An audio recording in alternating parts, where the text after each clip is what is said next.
I always believed the mountains were where I felt closest to God. There was something about the silence up there, the kind that wrapped around you like a prayer whispered by the earth itself. I wasn't a thrill seeker, not the kind of climber who needed to conquer peaks for bragging rights. For me, it was something else, sacred, almost. Each climb felt like a pilgrimage, a way to leave behind the noise of life and find pieces of myself I didn't know were missing. This time, it was Mount Denali, harsh, unforgiving, beautiful beyond words. I had trained for months, preparing my body and mind for the challenge. I wasn't alone. I was part of a small team. Experienced mountaineers, all of us. We respected the mountain. We knew its history, its risks. But no preparation truly shields you from fate. It was the third day into our climb when the weather began to shift. The sky, once crisp and blue, turned a heavy gray. The wind picked up, howling like some ancient spirit warning us to turn back. But the forecast had promised only minor disturbances. We pressed on. I remember the way the snow crunched beneath my boots, rhythmic, steady, like a heartbeat. My breathing matched the pace. Inhale, step, exhale, step, ice axe in hand, rope taut between us. The air was thinner by then, biting into my lungs, making every breath feel like fire and frost mixed together. And then it happened. I stepped onto what looked like solid snow, but it wasn't. It gave way instantly. There wasn't even time to scream, just a sharp crack, like the earth itself breaking open. And I was falling. The world became white and soundless. There's a kind of terror that freezes you deeper than the cold ever could. As I plunged into the crevasse, time seemed to slow. I remember flashes, spinning walls of ice, the distant muffled voices of my team, my own heartbeat thundering in my ears, then nothing. When I hit the bottom, everything went silent. The kind of silence that doesn't just fill the space around you, it fills you. I don't know how long I lay there. I couldn't move. I couldn't even feel my body. I wasn't sure if I was dead or dying, but I remember thinking, oddly calm, so this is it. This is how I go. It wasn't dramatic. No fear. No flashing memories of my life. Just a deep, quiet sadness. Not because I was dying, but because I hadn't said goodbye. To my wife, my son, my mother. The people who loved me but never truly understood why I kept returning to the mountains. My eyes were still open when the world began to blur. Not from tears, but from something else. A stillness crept in. Not just around me, but inside me. It was like my soul was letting go. The cold that had once bit into my bones faded. Pain disappeared. Breath ceased. And then, something changed. It's hard to explain, even now, but I'll try. There was no tunnel, no bright light. At least, not at first. Just the sensation that I was being unhooked from my body. Gently, like someone was unplugging a cord that had been connected for too long. I wasn't scared. I wasn't anything. I was just floating, weightless, free. Somehow I knew my body was still lying at the bottom of that icy grave, but I was no longer in it. And that's when the silence broke. Not with noise, but with presence. Something, or someone, was there, watching, waiting. Not with judgment, but with love. Deep, vast, unconditional love. The kind of love I didn't think could exist outside fairy tales or scripture. That's when I realized I hadn't died. I had crossed over. The first thing I noticed was the absence of pain. Not just the physical kind, but the emotional weight I didn't even realize I had carried for years. The guilt, the pressure, the questions that always gnawed at me quietly when no one was watching. They were just gone. I was still in the crevasse, yet not in it. My body lay motionless, twisted on the icy floor far below, but I hovered above it, detached, as if I were watching someone else's life end. There was no panic, no fear, only stillness. A stillness that felt more alive than anything I'd ever known. Then the silence began to pulse. It's strange to describe silence as something that moves, but that's exactly what it felt like. It wasn't empty. It was full, alive. I could hear something, not with my ears, but with something deeper. A hum, gentle, steady, like the heartbeat of the universe itself. It vibrated through me, not around me, like I was part of its rhythm. And then, light. Not blinding, not a sudden flash, just a gentle glow, like dawn rising slowly over a frozen horizon. It crept into the darkness like it had been waiting for me. It didn't come from above or below. It just was. The moment it touched me, I felt it. Recognition. That light knew me. All of me. Not just the name I carried or the face I wore, but the truth beneath it all. Every regret, every act of kindness I never thought mattered, every secret tear, every silent prayer whispered into my pillow. It saw everything, and loved me anyway. Tears came, not from sadness, but from a kind of release I didn't know was possible. Imagine spending your whole life holding your breath, only to realize you could finally exhale. That's what it felt like. Like I had come home, not to a place, but to a truth I had always sensed but never fully understood. Then came the presence. It didn't step forward. It didn't speak words. It just was. Immense. Infinite. Yet intimate. I knew it wasn't human, but it felt more familiar than anyone I'd ever known. Some might call it an angel. Others might say it was God. I don't know what name to give it. What I do know is that it radiated a love so vast, it made every earthly expression of love feel like a shadow. I didn't see a face. I didn't need to. I felt everything. And then, without speaking, it asked me a question. Not with words, but with pure thought. Are you ready to remember? The moment that question entered me, memories flooded back, but not from this life. From before, from somewhere, ancient, familiar. I remembered that I had been here before. That this realm, this light, wasn't a destination, but a return. It was like waking from a dream and realizing you've been dreaming all along. My time on Earth, the struggles, the grief, the striving, it was all part of something far bigger, something beautiful, something purposeful. I saw flashes, not just of my own life, but of lives connected to mine. People I had hurt without knowing, people I had helped with a simple smile. Every choice mattered.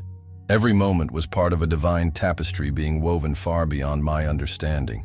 I looked down again and saw my body, lifeless, broken, small, and yet I didn't pity it. I honored it. That body had been my vessel, my teacher, my challenge. It had carried me through storms, through grief, through love, and now I was being given a choice: stay or return. The presence didn't push, it didn't demand, it simply held space for me to choose. I was overwhelmed. How could I return? Knowing what I knew now, knowing what waited here. But then I thought of my son, his smile, his little hands reaching for me, my wife's laugh when she thought no one was listening, the way she looked at me that morning before I left, eyes soft with worry but filled with love. And I whispered, not aloud, but from my soul, not yet. If you're still with me, friend, I want to thank you. This story isn't just mine. It's for anyone who's ever wondered what comes after the last breath. If you're grieving, if you're searching, stay with me. The journey isn't over yet. Please, if this touched your heart even a little, consider subscribing or sharing your own story in the comments. You are not alone. There are moments that shift the very fabric of who you are, where something sacred pierces through everything you thought was real, and nothing is ever the same again. This was one of those moments. After I whispered, not yet, the silence around me didn't end. It transformed. It wasn't emptiness anymore. It became presence, movement. Something alive began to stir in the stillness, not with sound, but with emotion so pure it felt like a song vibrating directly through my soul. I didn't hear music in the way we know it on Earth. There were no instruments, no melodies I could hum, but it was music, somehow. A harmony of light, of memory, of love. And then I realized I was rising. Not upwards, not in a straight line, but in all directions at once. I was being pulled, or maybe invited, into a realm that wasn't bound by time or space. The world of ice and rock and air was fading behind me, as if it were just a layer peeled back to reveal what had always been beneath it. The light around me grew warmer, more golden, more alive, and within it, shapes began to take form. They weren't solid, not like we're used to. More like impressions of presence, figures of light, souls. At first they shimmered like heat rising from pavement, almost indistinct. But then, as I focused, I began to recognize them. Faces, smiles, familiar. There was my grandfather, gone since I was 12, standing as tall and strong as I remembered, arms open like he'd been waiting all this time just to hold me. There was my childhood dog of all things, bounding toward me, radiating joy that hit me like a wave. And then, there she was, my sister. She had died before I was born, just a baby, only days old. I had only ever known her through the sadness in my mother's voice when she spoke of her. But I knew instantly who she was. Her light wrapped around me with a kind of intimacy that words can't begin to hold. We had never met in life, yet in this place there was no distance between us, just recognition, soul to soul. They didn't speak, but I heard them, somehow. Each presence brought a memory, a feeling, a message, not in words, but in knowing. And the knowing was simple. You are not alone. You never have been. I began to weep, not from sorrow, but from the overwhelming truth of that love. A love that saw every broken part of me and didn't try to fix it, just embraced it. More souls began to gather, like lights flickering into view on a vast horizon.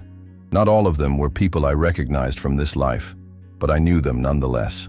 Soul family, beings I had traveled with across lifetimes. Some felt like friends I'd lost and forgotten. Others felt like teachers, guides.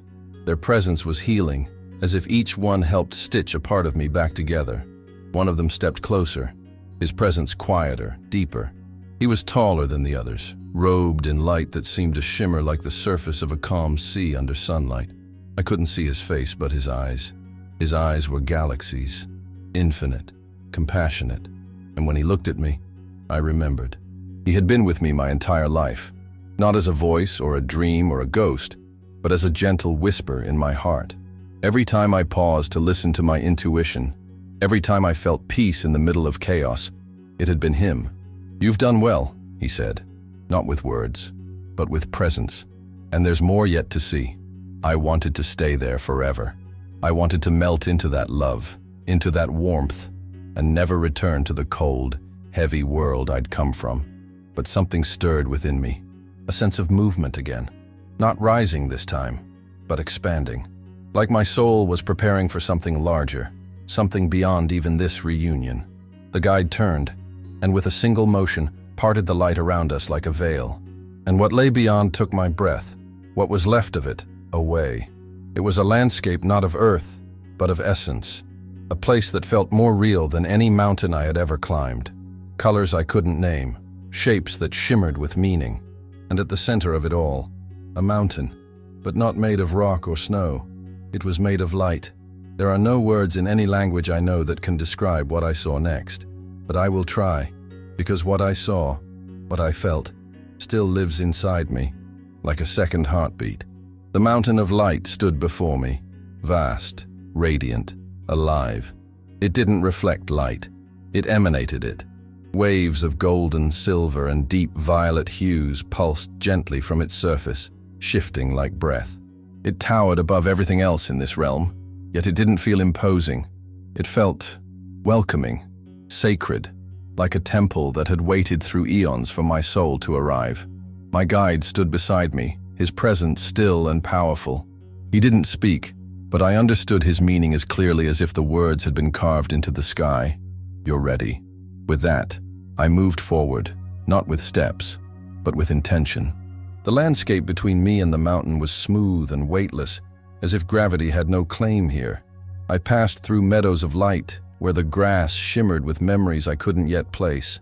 Every breeze carried emotions, peace, joy, awe, rushing over me like gentle rivers of knowing. As I approached the base of the mountain, something shifted in the air around me, a reverence, a stillness deeper than silence. It was as if all of existence had paused to honor this moment.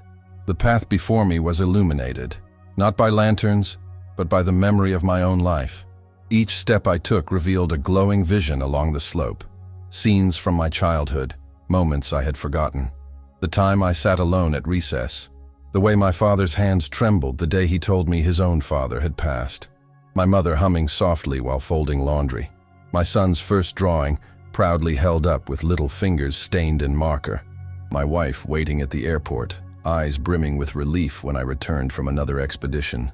Each image carried not just memory, but emotion, raw, unfiltered. I could feel what I had felt then. More than that, I could feel what they had felt too. I didn't just see my life, I lived it again, from every angle. And yet, I wasn't judged. Not once. There was no shame, no punishment, no divine condemnation, just understanding. A deep, sacred understanding that every choice, every mistake, every act of love or pain was part of something bigger. A learning, a growth, a journey. As I climbed, I began to feel lighter, as if each step released a layer of heaviness I had carried for lifetimes. Regret dissolved. Fear disintegrated. Even the grief I had locked so deeply inside me began to loosen, like frost melting under sunlight. About halfway up I paused, not from exhaustion, there was no fatigue here, but from awe. Below me stretched an endless expanse of radiant terrain, rolling fields of memory, rivers of energy flowing through the souls gathered in light, and above it all, a sky that seemed to pulse with divine presence. It wasn't just beautiful, it was alive with meaning. And then I felt it, a pull, not from behind, not from above, but from within, a calling. The mountain wasn't just a destination, it was an invitation to remember, to awaken, to step fully into the truth of who I had always been. I closed my eyes, and in that stillness, I remembered something ancient, something sacred, that I had chosen my life before I lived it, that I had agreed to the pain, the love, the struggle, the joy, not as punishment, but as preparation. Earth was never meant to be perfect. It was meant to shape us. I opened my eyes, and the summit of the mountain glowed brighter than ever. The guide stood ahead now, waiting, his hand outstretched, not to pull me, but to welcome me onward. As I reached him, something within me cracked wide open, not in pain but in release, like a dam giving way to a flood of pure truth. And at that summit, I didn't find answers, I became them. The mountain wasn't just made of light, it was made of knowing, and I was now part of it. At the summit, there was no wind, no sound, only presence.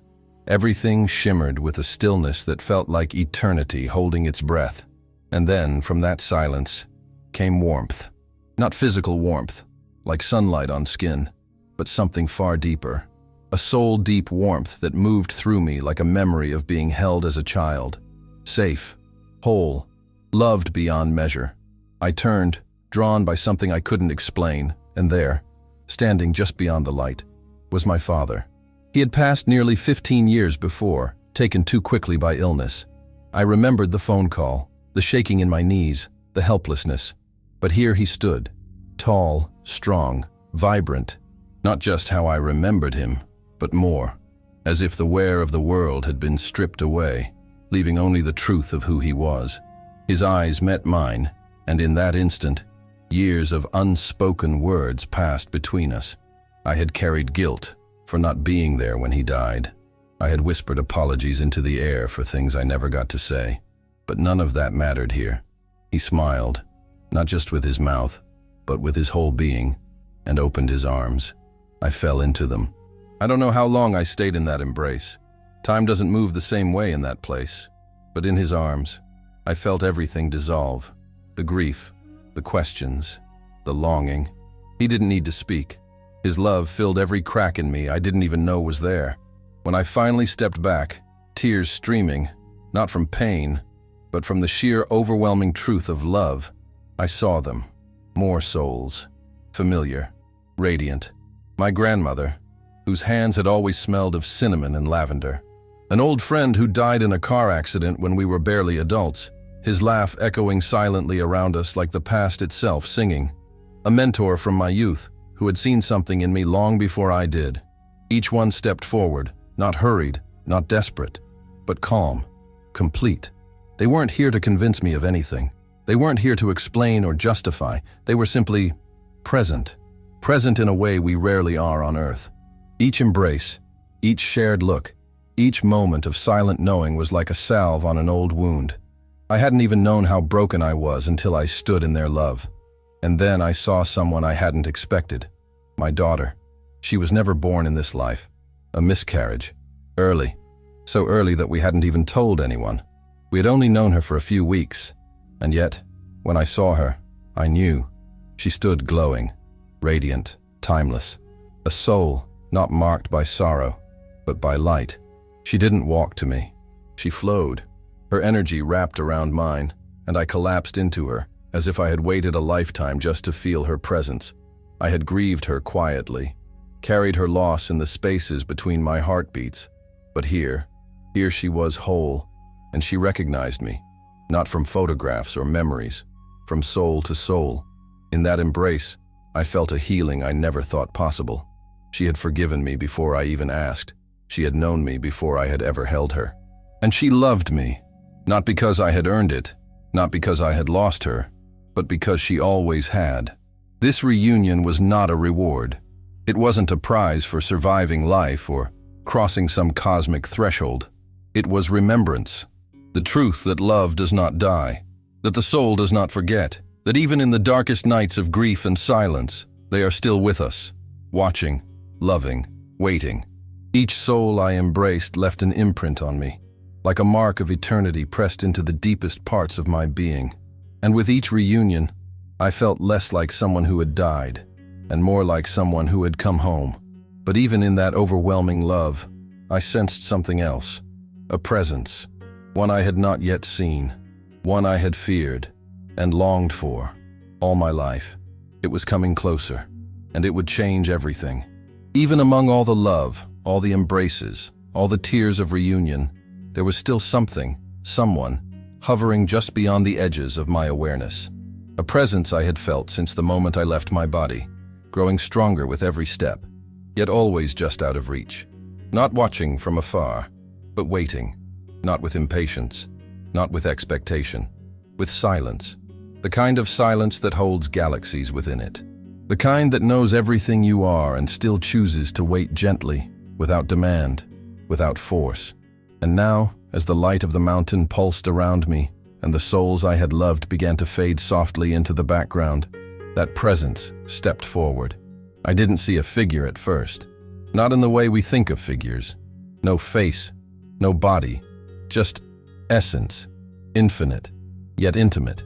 It wrapped around me and within me all at once, like stepping into the ocean and realizing the water had always been part of your blood. This was not a man or a woman, not a being in the way we picture angels or guides.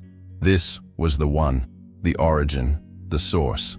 Not a god from any religion I'd ever known, and yet, I felt every holy word I'd ever heard echo inside this presence. It knew me. Not just the version of me shaped by years and circumstance. It knew the truth of me. The me behind the name. The me I had forgotten when I was born into flesh. And in that knowing, I expected to feel exposed, ashamed, unworthy. But what I felt instead was mercy. A mercy so deep, so absolute, it shattered me. Because in the presence of that love, I could see myself completely. My failures, my selfishness, the times I looked away when I should have cared, the things I buried and pretended never happened. They all rose to the surface like fragments of a broken mirror. And the one didn't look away. There was no scolding, no list of sins, no punishment, just compassion. I fell to my knees, though they were no longer knees as I once knew them, and wept. Not because I was afraid, because I had never known I was so loved. This love didn't need to be earned. It didn't keep score. It simply existed, unmovable, eternal, unconditional in a way that stripped me bare and rebuilt me in the same breath. I remembered things I couldn't put into language, lifetimes, decisions, agreements I had made before I was born, and the one spoke, not with words, but with absolute clarity. You are not here to be perfect. You are here to remember. In that moment, everything made sense. Every hardship, every loss, every moment I had screamed into the void, begging for a reason. They weren't punishments. They weren't accidents. They were opportunities, each one calling me to remember this truth, to choose love again and again, even when it hurt, especially when it hurt. I saw myself as a thread in an enormous tapestry, one so vast I couldn't see the edges. Every soul I had ever touched was woven into that design, even the ones I had hated, especially them, because the lesson was always love, always. And then came the question, not from lips, from being. Do you wish to stay? There was no pressure, only clarity.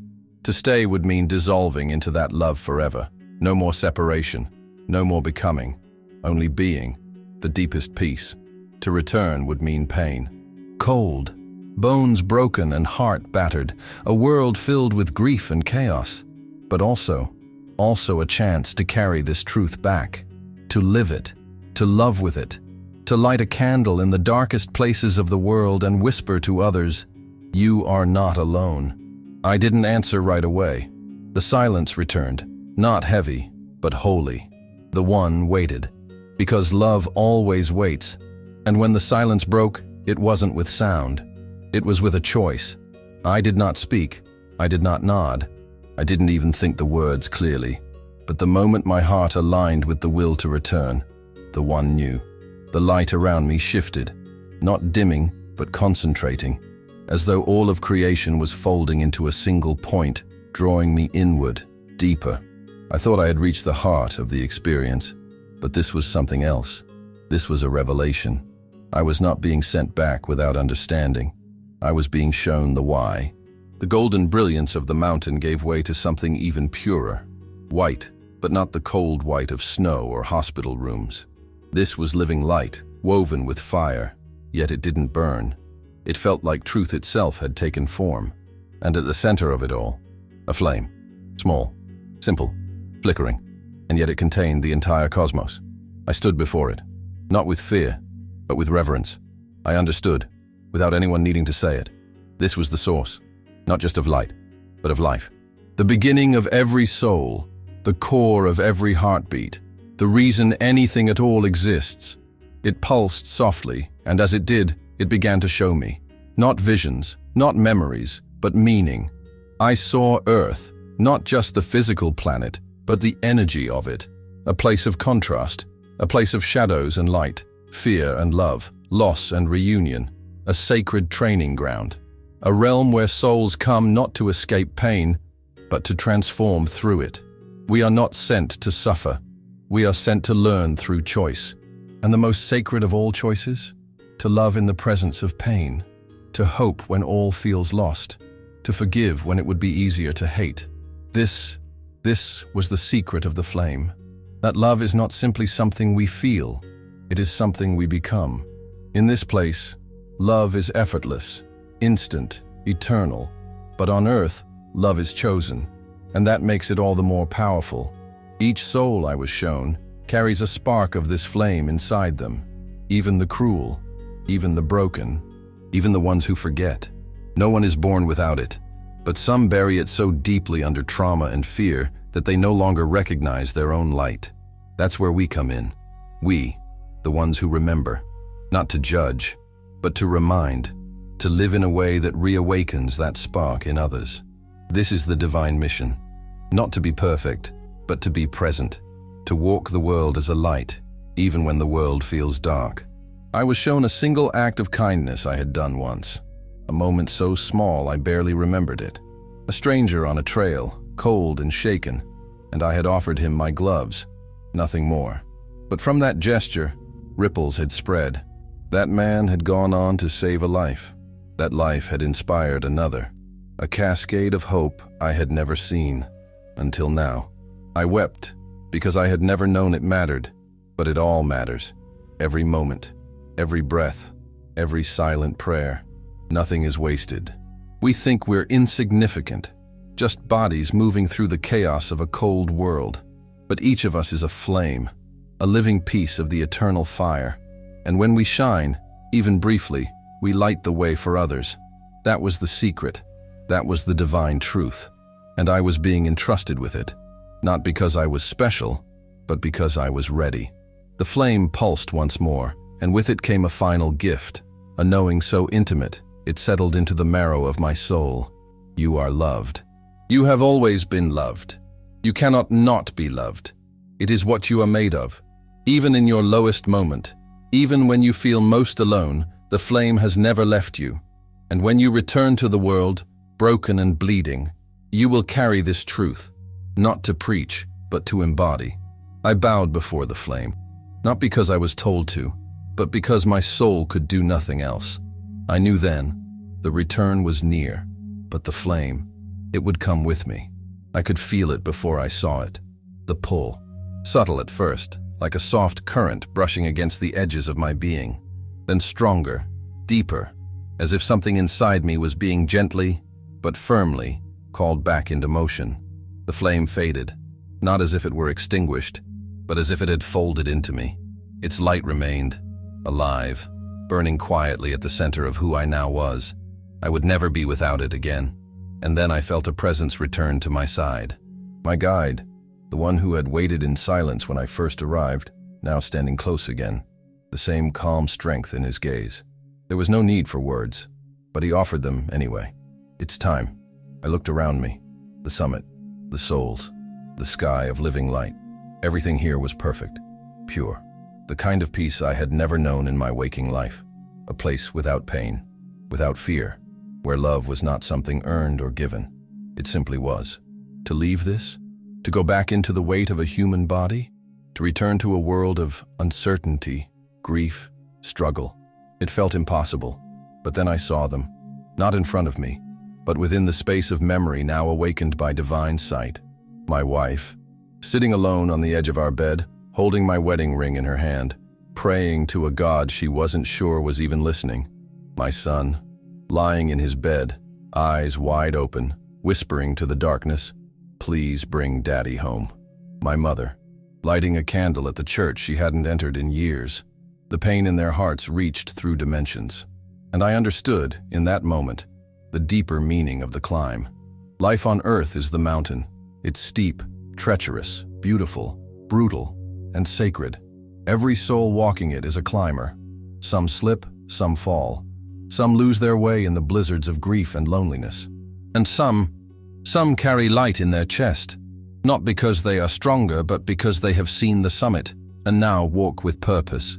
I had been shown the top of the mountain, not to stay there, but to return with the memory of it. I looked again at my guide, feeling the ache of what I was leaving behind, but also the weight of what I had to return for. He didn't push me. He simply placed his hand on my shoulder. And I heard him, clear as the breath I had not drawn in so long. "You're not done climbing yet." There was no tunnel, no blinding rush, just surrender. Like stepping into a wind that knew exactly where to take me. The ascent reversed. The light softened, the warmth dimmed, and slowly the weight returned. I could feel myself descending, through layers of memory, sound, gravity.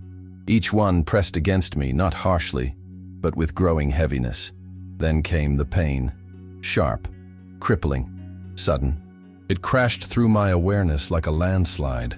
I was back in my body, frozen, broken.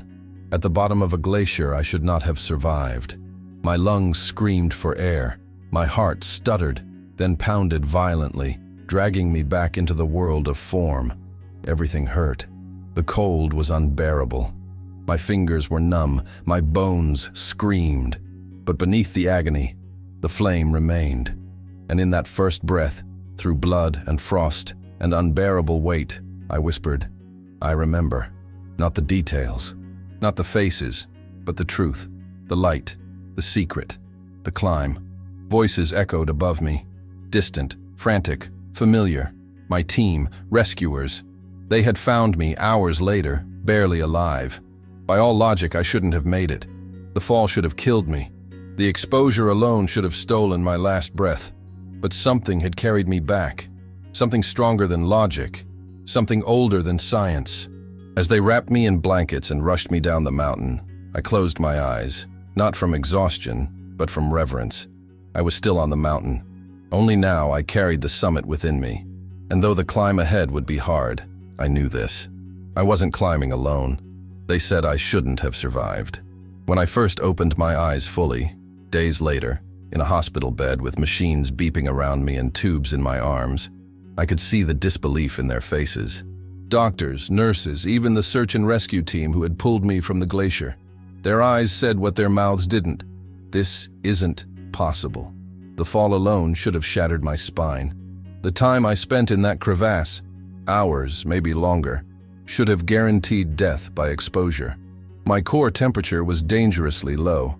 My pulse had been faint when they found me, nearly undetectable. And yet, I was alive. Not just alive, awake. But I didn't come back as the same man who had fallen. Something inside me had been undone, unbound, and reborn in silence. In the days that followed, I said very little. Not because I was confused. I wasn't. I remembered. Not the visual clarity of a dream, but the knowing that doesn't fade. A truth that stays etched in your bones.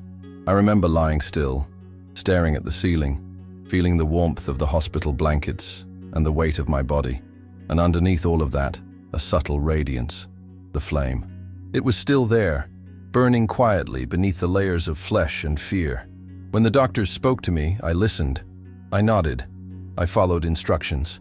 But a part of me observed it all from a distance, not detached, but expanded, as if my soul was still partially elsewhere, holding hands with light, whispering, "We are more than this." My wife came in the second night.